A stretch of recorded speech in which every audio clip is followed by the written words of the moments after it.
Arturo here again. Today I'm going to go over the process for building your DR plan. Because this topic is very complex and detailed, we're going to share this information with you and do videos.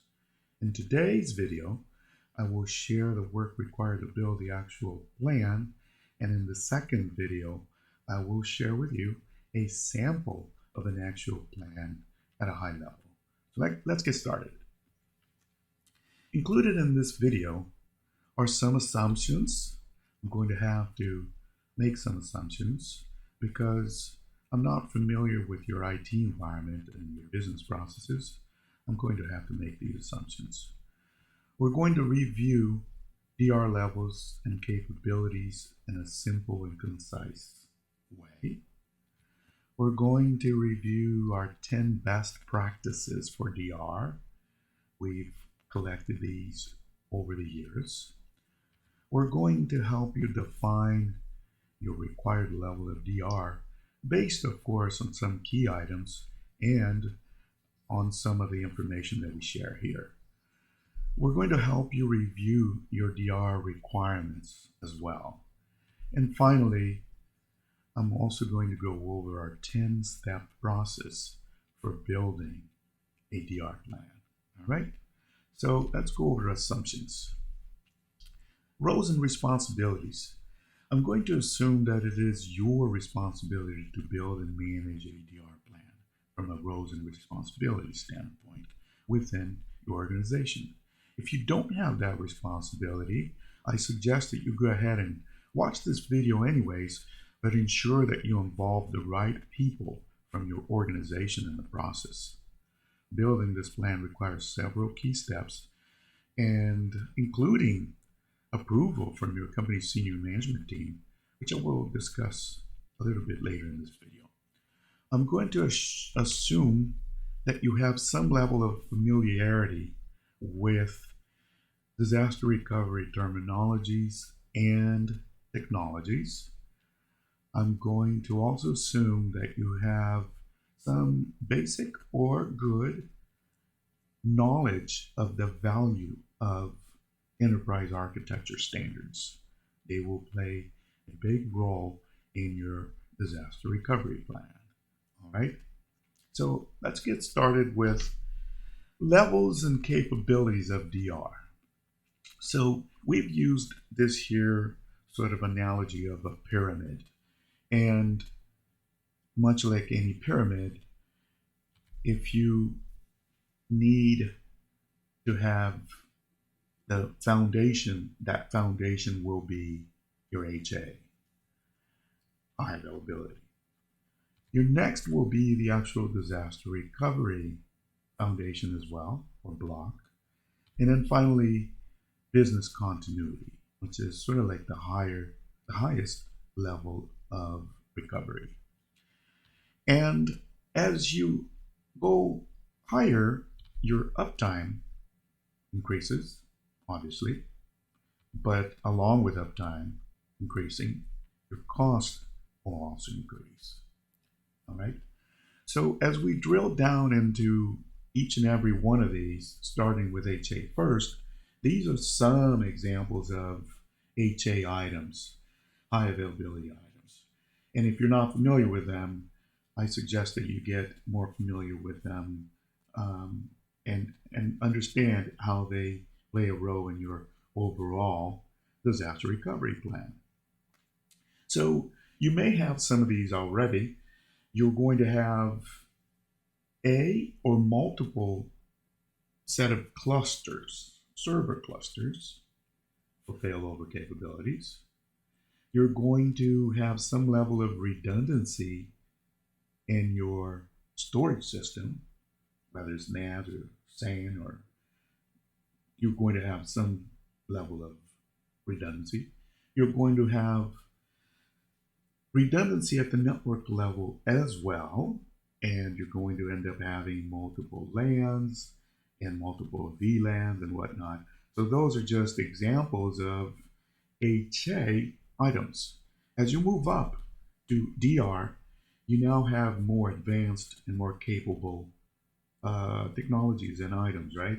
So now you have a one or two-way data replication capability for your site-to-site failover.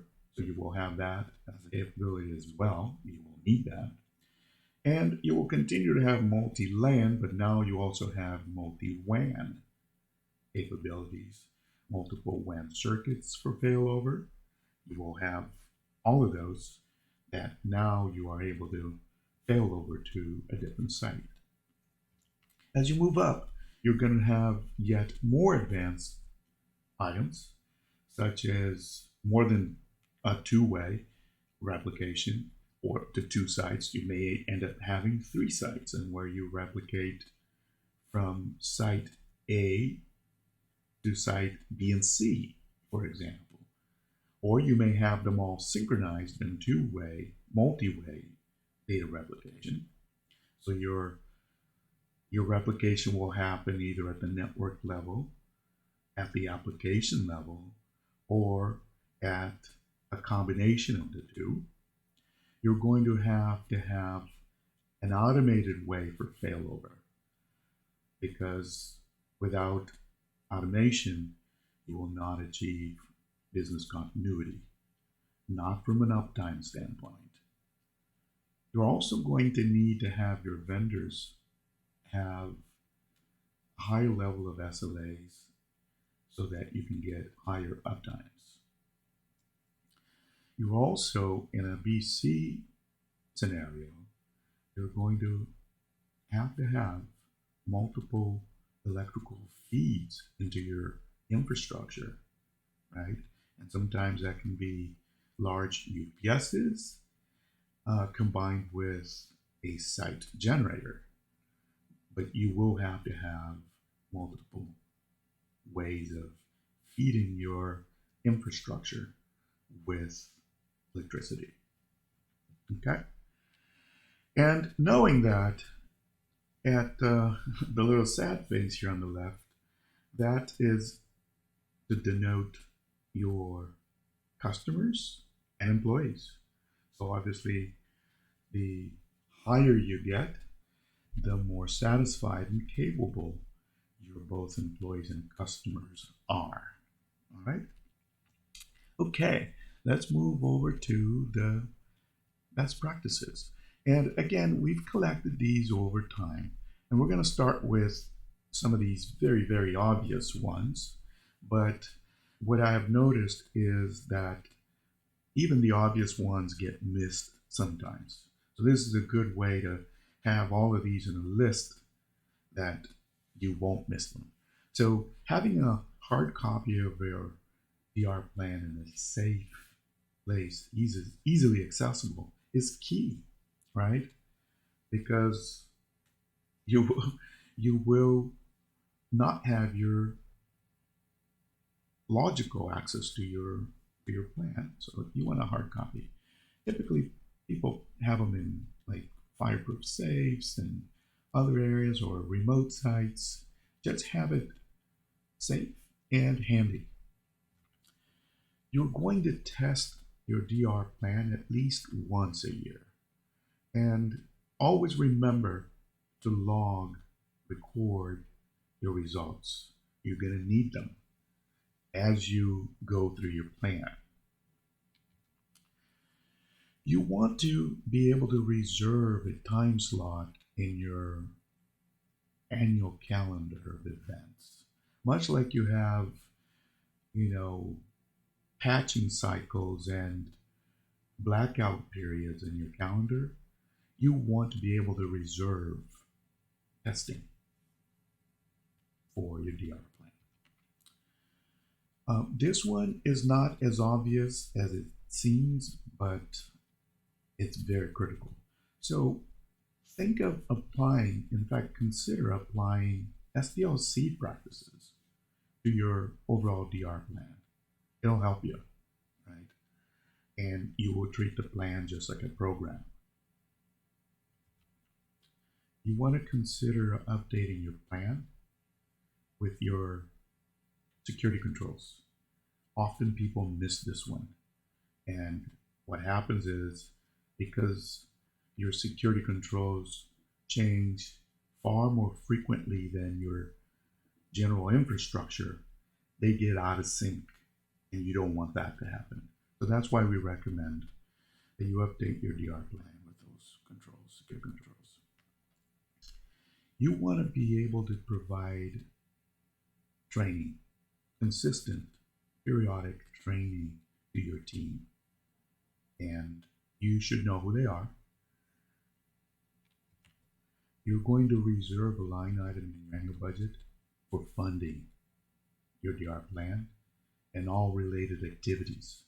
So as you make changes to your production and you're recording those changes via your SDLC and change management, you're going to want to have the funds to make the same changes to your DR plan.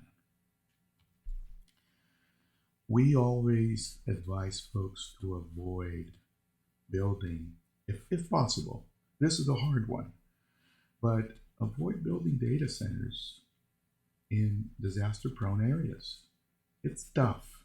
Being here in California, we have fire risks. We have, the obvious earthquake risks, and those can get you sometimes.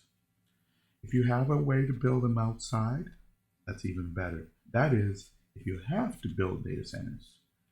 These days, with a lot of organizations moving to cloud, they are no longer building data centers as they used to, which is something I'm going to talk about here in a minute. Avoid combining prod with non-prod environments. In other words, do not replicate your production to test for disaster recovery purposes if you can avoid it. One, because your test environments are typically not as large or powerful, or may not be able to accommodate your production needs. And the other piece to this is that if you do happen to fail over your production to test, once you fail back, you will have to, of course, restore your test environment. And that's additional work. So I know companies do it for budget reasons, budgetary reasons, cost, but they do end up paying somehow for that additional, environment that they need to restore. And finally, as I mentioned before, consider a DR as a service as a replication site. A lot of companies are moving that way anyways, and it's cheaper. It's a little more complex, but ultimately it tends to be faster, right? And it does always work because you hold your vendor to the SLAs, the DR SLAs. There are many vendors out there that do offer DR as a service. All right, let's see if we can help you define your DR requirements. What are the things you need to do to define them? So first off, you need to identify your business critical systems as well as your infrastructure. And that's going to be based on your business needs and goals, right? You have to take that into consideration. You're also going to identify the members of your DR steering committee and sometimes a subcommittee or a core team, but you will have to identify those. You want to identify a remote failover site or location because you just, at a higher level, at the business level, failing over just your technology doesn't do the business any good. If your business can't answer phones, can't take orders, it's sort of nonsense. So you want to look at a failover site as a location in where you can continue to do business. You're going to determine and define your uptime requirements. What is it that you need to have in terms of uptime? We often use the term 5 nines, and that's of uptime. So that would be 99.999, and that equates to 5 minutes of an outage. That is today considered a business continuity uptime, and that's very expensive to achieve. So you work down from there based on your list of critical systems and infrastructure. Okay, moving on to your 10 steps for creating a plan. You're going to first want to start with reviewing your business strategic plan. And you want to know what the growth is, the business priorities, and things like that, so that you understand how much redundancy to build as you go along. It doesn't make any sense to build a plan without your strategic business plan, the knowledge of that. So you will need to get a hold of it, and you're going to also consider 2-3 years ahead, because you are going to spend money building your systems and infrastructure in terms of redundancy. And you're also going to want to build additional capacity for that growth that I was talking about. All right. Then you want to review any and all regulatory requirements that you have, along with the latest reports. So if you have a way to get a hold of your SOX requirements as well as the reports, in other words, if you have any gaps that were identified by your Sarbanes-Oxley audit, you want to know, because you want to address those, especially if they're major gaps. The same with all the other regulatory requirements. And even more so, if you are a GXP type company, you have those regulatory requirements, you have to now pay special attention to that, especially if you're a public company. Then you also want to, now that you've identified your requirements and you know what the business strategy is, you are in line to perform a risk assessment of those critical systems and infrastructure. And you're going to end up building a gap report. Then, this is the gap report that I'm talking about at the business level. So what is sort of the impact that you can have with an outage? What does that mean to the business? Some businesses place a value on downtime per hour, and that's something to consider as well.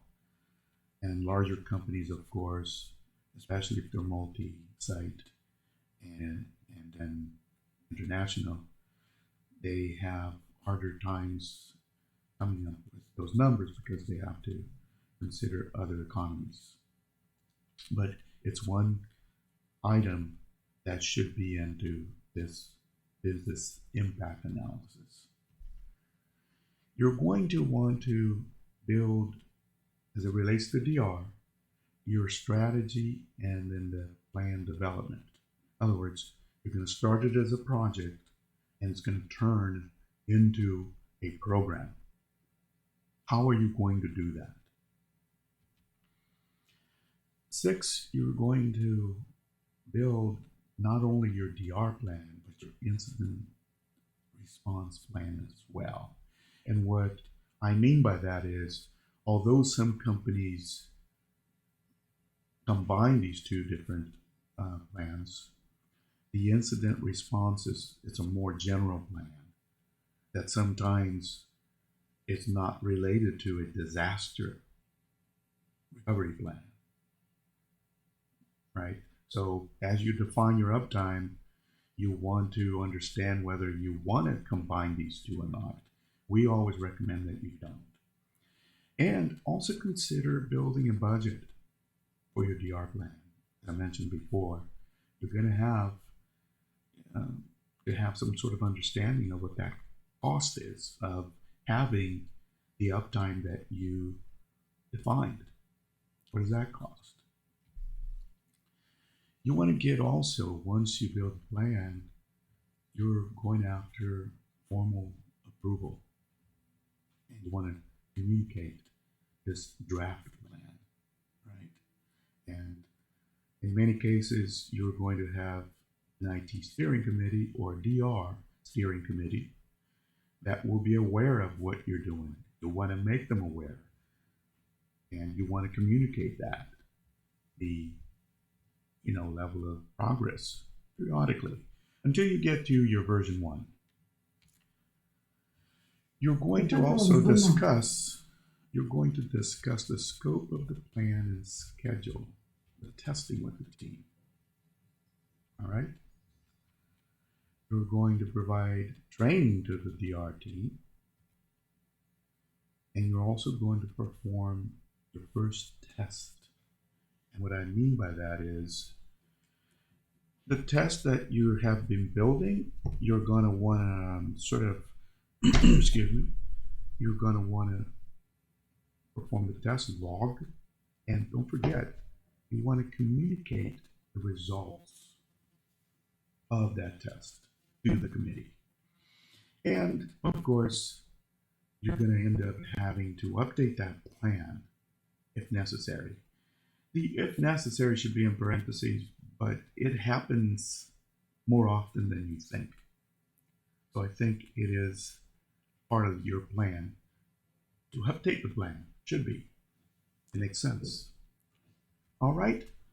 Well, thank you for watching this video. I hope you've enjoyed the content and will be able to make use of it. And in the next video, we're going to, as I mentioned before, share a sample of a DR plan at a very high level. I hope you can watch it. And if you like the content of this video, please remember to give us a like and, of course, subscribe. Thank you very much and have yourself a very good day.